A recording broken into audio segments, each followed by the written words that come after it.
For decades, New Year's Eve in Las Vegas has been the ultimate symbol of American excess. It is the one night where money is no object, where hotel rooms cost thousands, and where the entire world fights to get a spot on the Strip. But this year, that narrative has completely collapsed. We are looking at data that suggests this New Year's Eve won't just be quiet. It is shaping up to be a financial disaster.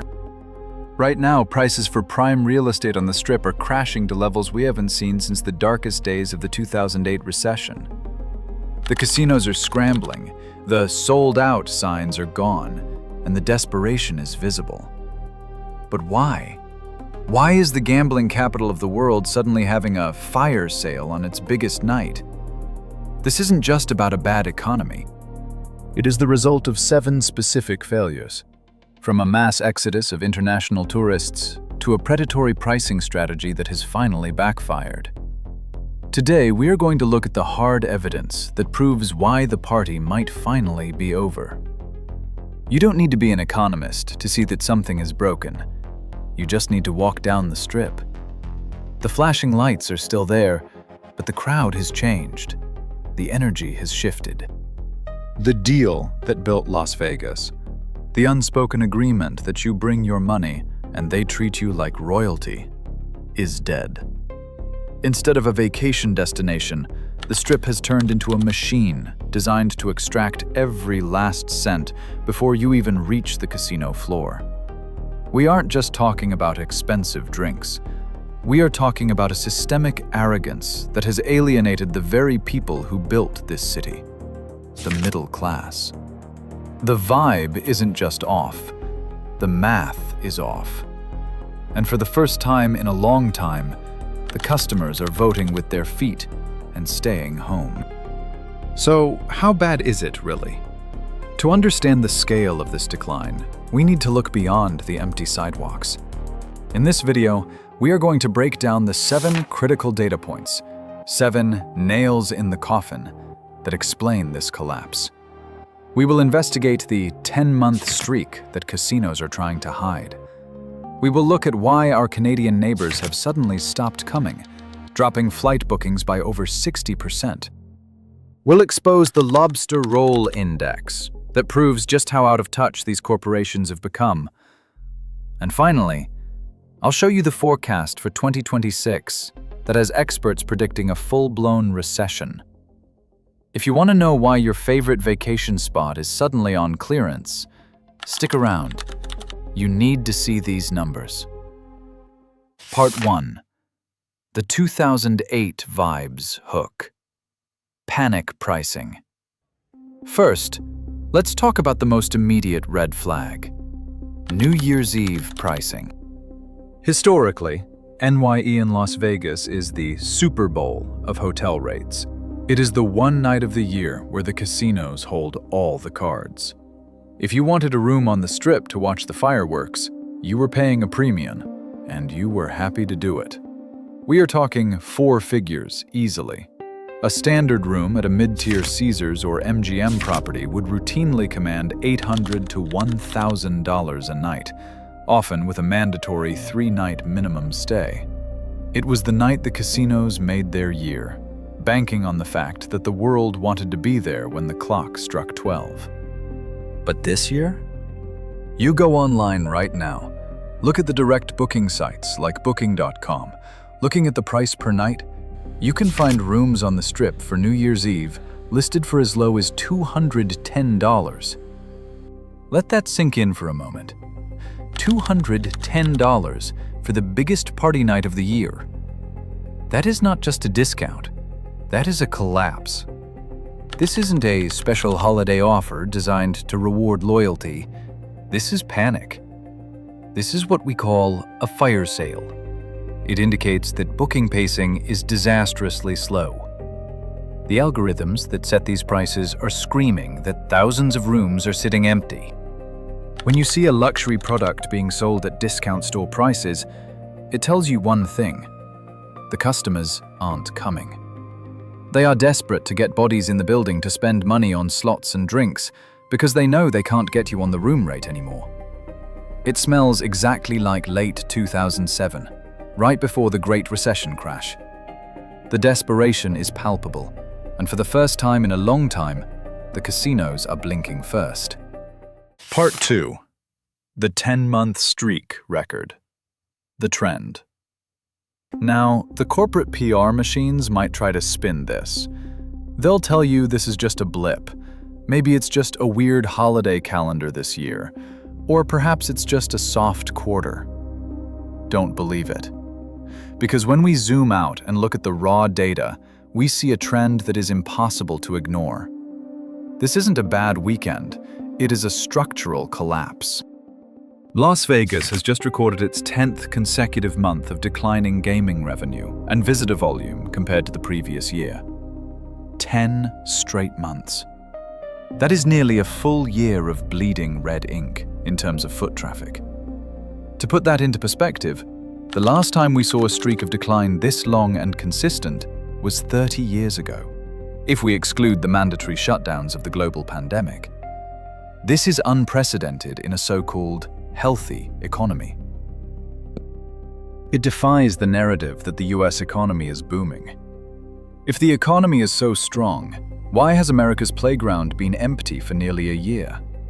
And remember, this streak happened despite Vegas throwing everything they had at the wall. They hosted the Super Bowl. They turned the Strip into a racetrack for Formula One. They opened the Sphere. And yet, for 10 months, fewer people are coming. And those who do come are gambling less. This 10-month streak is the smoking gun. It proves that this decline is systemic, not seasonal. It's not about the weather. It's not about a lack of concerts. It's about the customer. The trend line is pointing strictly down, and right now there is absolutely no sign of a bottom. Part 3. The Canadian collapse. International crisis. If domestic travelers are tightening their belts because of inflation, Vegas historically relies on its international friends to pick up the slack. For decades, the most reliable of those friends have been the Canadians. They are the neighbors who love to fly down to the desert to escape the brutal northern winters. They stay for weeks, they love the shows, and they spend money. But that lifeline has been severed. The latest aviation data is nothing short of staggering. Flights and passenger volume from Canada to Las Vegas have collapsed by 62%. That is not a dip, that is a catastrophe. We are seeing major carriers slash routes from hubs like Toronto and Montreal simply because the seats aren't filling up. Why does this matter so much? Because international tourists are the whales of general tourism. They typically stay longer, 4 to 5 days instead of 2, and they spend significantly more per trip than domestic visitors. Losing the Canadian market is like a department store losing its most loyal VIP customers. When your closest neighbor, a country with a similar culture and economy, decides that visiting you is no longer worth the cost, you have a massive problem. It suggests that the value proposition of Las Vegas has eroded so badly that even a direct flight and a warm desert breeze aren't enough to tempt people anymore. The Canadian collapse is a warning siren that the global perception of Vegas value is in the toilet. And once those international routes are cut, they don't come back overnight. Part 4. The Lobster indicator. Predatory pricing. So, why is everyone staying away? Is it just the general economy? Or is it something Vegas did to itself? To answer that, I want to talk about a lobster roll. Specifically, a lobster roll at a place called Luke's Lobster, right on the Strip. Now, Luke's is a chain. It's a fine establishment. You can get a roll in other cities, Boston, New York, for a premium but reasonable price, considering what it is. But recently, a viewer sent in a photo of the menu board at their Vegas Strip location. The price for a single lobster roll? $52. $52 for a sandwich. This brings us to the predatory pricing reality. This lobster roll is the perfect symbol of why the middle class has abandoned this city. It is the common sense indicator. Visitors have reached a breaking point. They are tired of the $26 bottles of water. They are tired of the resort fees that don't cover anything. They are tired of paying 5-star prices for 3-star service. It feels like an insult. It simply doesn't make sense anymore. Why would a family of 4 fly to Vegas, pay for a hotel, and then pay nearly $200 just for 4 sandwiches, when they could go to an all-inclusive resort in Mexico or the Caribbean for half the price and eat like kings? The casinos have pushed the stupid tax too far. They assumed you were addicted to the destination, that you would pay anything just to be there. But at $52 for a sandwich, the consumer finally snapped and said, "No, I'm not playing this game anymore." Part 5. The AA reality. Class warfare. This pricing strategy wasn't an accident. It was a deliberate, calculated choice. Over the last few years, corporate Vegas has made it very clear who they want, and more importantly, who they don't want. They are chasing the AA demographic, affluent and asset holding. If you own a home, have a massive stock portfolio, and don't even look at the price of that lobster roll, Vegas loves you. They built the Sphere for you. They brought F1 here for you, disrupting the whole city to pave the roads for your enjoyment. But for the teacher, the mechanic, the nurse, the people who actually built this town's reputation as a fun, affordable getaway, they have been priced out of existence. We are witnessing a form of class warfare in tourism. The Strip has become a playground exclusively for the rich, completely abandoning the middle class. But here is the fatal flaw with the AA strategy. There aren't enough of them. There simply aren't enough ultra-wealthy people to fill 150,000 hotel rooms every single night of the year. The rich might come for F one weekend, but who fills the hotel on a random Tuesday in November? It used to be us. It used to be the average American. Now, with inflation squeezing rents and grocery bills back home, the working class is holding tight to their wallets. Vegas bet everything on the whales and forgot about the ocean of fish that kept them afloat. And now, the tank is empty. Part 6. The fabulous sale failure. Desperation tactics. And the proof that this strategy is failing is staring us right in the face. Just look at your email inbox. If you've ever signed up for a casino rewards card, even years ago, you are probably getting bombarded right now. The casinos have launched the fabulous 5-day sale. Then they extended the Cyber Week sale. Then came the Flash sale. We are seeing advertised discounts of up to 55% off room rates. Let's use some common sense here.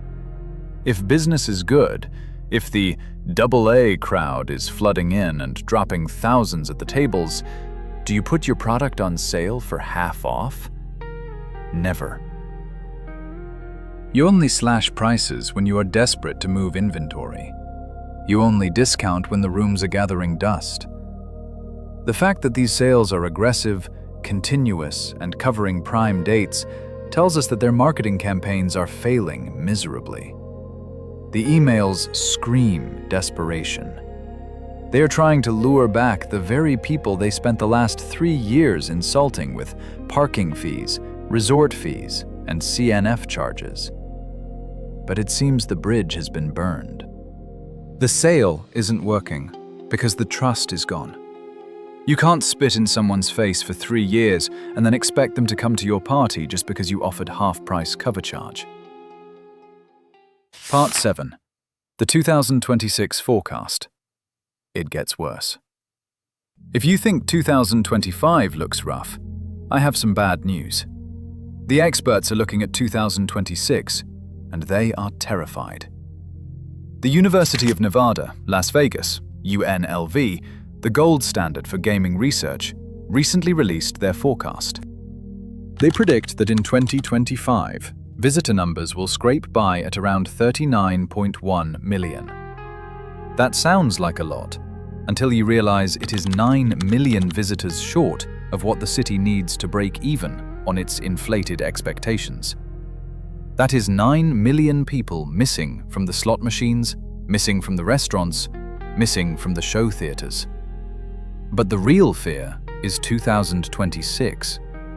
Economists are now pricing in a 90% probability of a recession hitting the tourism sector specifically in 2026. We are looking at a potential cyclical downturn right when Vegas is at its most vulnerable, right when its prices are highest and its goodwill is lowest. So, this New Year's Eve, with its $210 rooms, it's not a celebration. It feels more like a goodbye party. It is the last gasp of a golden era before a long, cold winter sets in. The city is facing a correction that might take years to recover from. The boom is officially over, and the bust is just getting started. Of course, I want to be fair here. This is just my perspective, based on the current data and the feeling on the street. Markets are cyclical. Companies adapt. Vegas has died 1,000 deaths before. It died when the mob left. It died during the 2008 crash. It died during the pandemic. And it has always reinvented itself. Maybe this crash is exactly what the city needs. Maybe this is the wake-up call that forces the corporations to realize they cannot exist without the middle class. Ultimately, the market always corrects itself. If customers stop paying $52 for lobster rolls, the price will have to come down. That is the basic rule of economics. Painful? Yes, but necessary for the ecosystem to survive. We might just be watching the painful return to reality that Vegas desperately needs. But what do you think? Is this just a temporary dip? Or has corporate Vegas finally pushed its luck too far? Can the old Vegas ever come back? Or is it gone forever? I'd love to read your thoughts in the comments below. I read as many as I can. If you want to stay ahead of the curve and understand the real economics shifting beneath our feet, don't forget to like this video and subscribe to the channel for more deep dives into the ugly truth. Until next time, watch your wallet.